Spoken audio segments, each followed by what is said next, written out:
E toko maha ngā Māori kei Afghanistan e hohou ana I te rongo mau ki te rā whenua. Nō reira e tika ana kia tīmata tā tātou hōtaka I te rangi nei ki te aitua tuatahi kia pātu ki tētahi hōia no Aotearoa I taua whenua I runga I te whakaaro mate o te kotahi no te katoa. Kei a roi hana nuri ngā whakamahuki.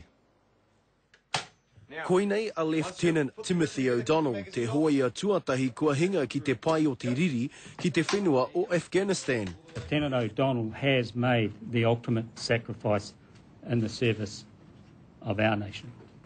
E rua te kau mā waru tau tōna pakeke, e rima tau aia I roto I a Ngāti Tūmatauenga. I wish to extend my sympathy and aroha to the family of Lieutenant Timothy O'Donnell, Distinguished Service Decoration, and also actually to the wider Defence family. I te pātu watawata o Ispesta te ope hoia e tiro ana I te rohe, ka whakaeke a rātau e te hoariri. We believe that an improvised explosive device, or IED, was detonated, and then the patrol came under fire from two positions with rocket-propelled grenades and other small arms fire. I heipū ēnei āhuatanga I te wainganui pō I te wā o Aotearoa. Te āhua nei e hara I te mahi poka noa. Certainly it seems that, as I said earlier, that it's a well-planned and coordinated attack. Toko rua no ngā hoia I whara.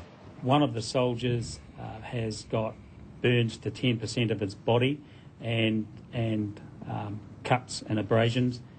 And the second, again, cuts, abrasions and what's described as a broken foot.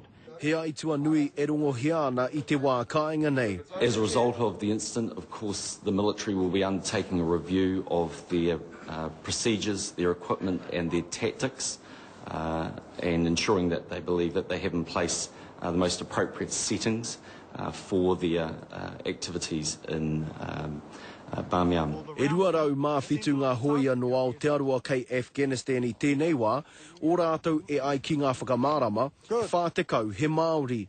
Ko te mahi nui I naenei mā Ngāti Tūmatauenga, ko te whakahoki mai te tūpāpaku o tā rātou uri ki te wā kāinga. Roi hana nuri, te karere.